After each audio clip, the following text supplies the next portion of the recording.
Halo Bapak Ibu Guru, saya Rosalia Lepangwator, calon guru penggerak Angkatan 10 Kabupaten Lembata. Video ini adalah praktik penerapan segitiga restitusi dalam penyelesaian masalah pada sekolah saya. Perlu diketahui bahwa segitiga restitusi adalah sebuah cara yang dilakukan oleh guru atau orang tua untuk menanamkan disiplin positif pada murid. Dalam penerapannya, ketika murid melakukan kesalahan, guru akan menanggapi dengan mengajak murid berdialog yang merefleksikan tentang apa yang dapat mereka lakukan untuk memperbaiki kesalahannya sehingga mereka menjadi pribadi yang mandiri dan bertanggung jawab. Ada 3 tahap dalam penerapan segitiga restitusi. Tahap yang pertama yaitu menstabilkan identitas. Tahap yang kedua yaitu validasi tindakan yang salah. Dan tahap yang ketiga yaitu menanyakan keyakinan.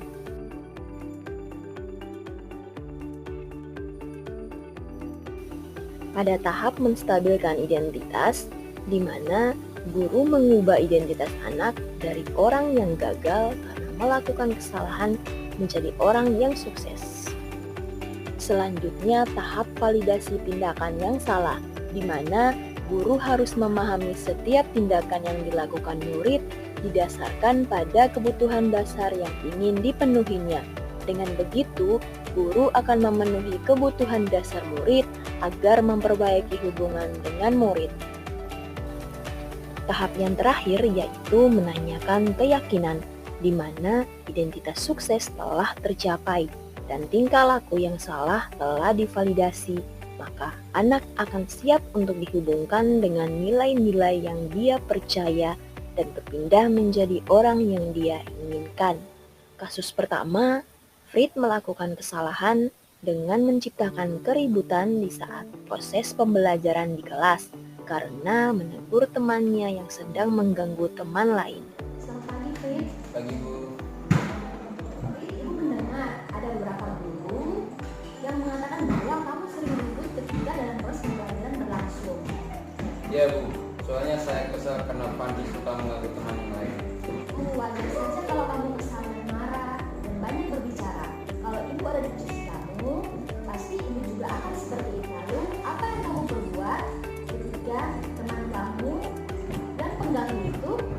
Saya marah, Bu, dengan mengeluarkan suara besar sehingga mengganggu proses belajar yang sedang berlangsung. Dan juga saya menjawab perkataan guru ketika ditegur. Oh, ternyata begitu. Kamu membuat seperti itu pasti ada alasannya, kan? Ya, Bu.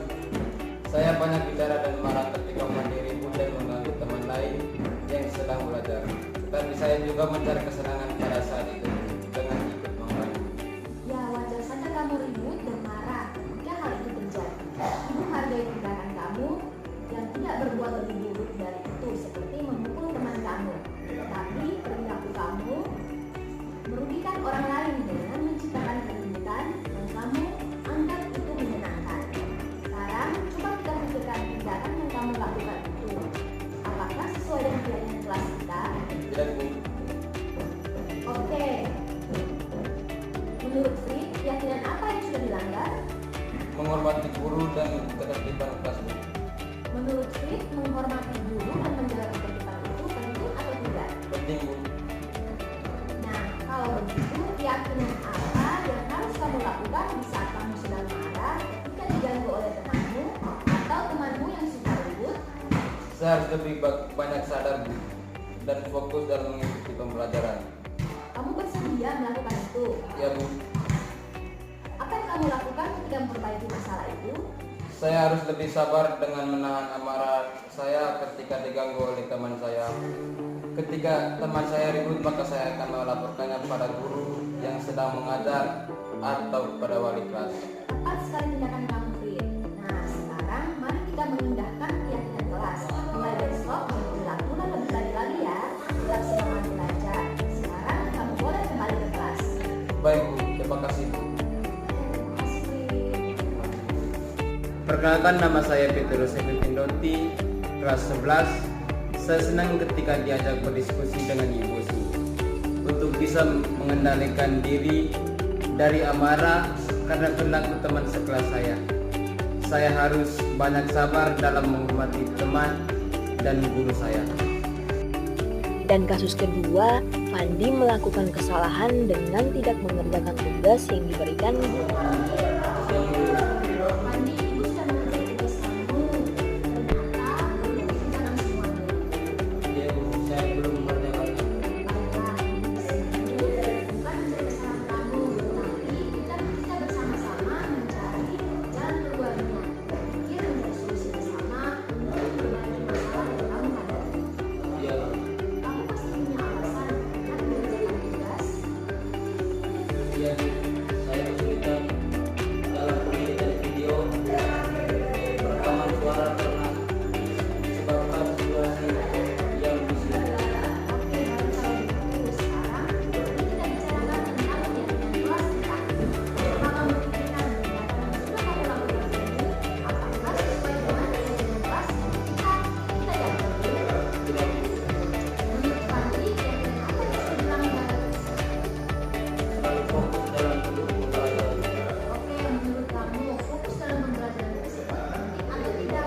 Penting Bu. Nah, kalau begitu, keyakinan apa yang harus kamu lakukan jika tidak mengerjakan tugas? Lebih bertanggung jawab dengan. Kamu bersedia bertanggung jawab. Iya Bu, Apa yang kamu lakukan untuk memperbaiki masalah ini? saya harus menunjukkan kesadaran diri, kolaborasi dengan teman, dan lebih bertanggung jawab lagi sehingga dapat mengerjakan tugas lebih baik. Tepat sekali tindakan kamu, Fandi. Nah, sekarang mari kita mendengar kegiatan kelas kita. Besok, mulailah melaksanakan tugas sebagai seorang siswa lebih baik lagi ya. Tetap semangat belajar. Sekarang kamu boleh kembali ke kelas. Terima kasih. Nama saya Mariano Ferdinand Ulama, kelas 11. Saya senang ketika diajak berdiskusi dengan Ibu Osi karena saya mendapatkan solusi dari kesulitan yang saya hadapi.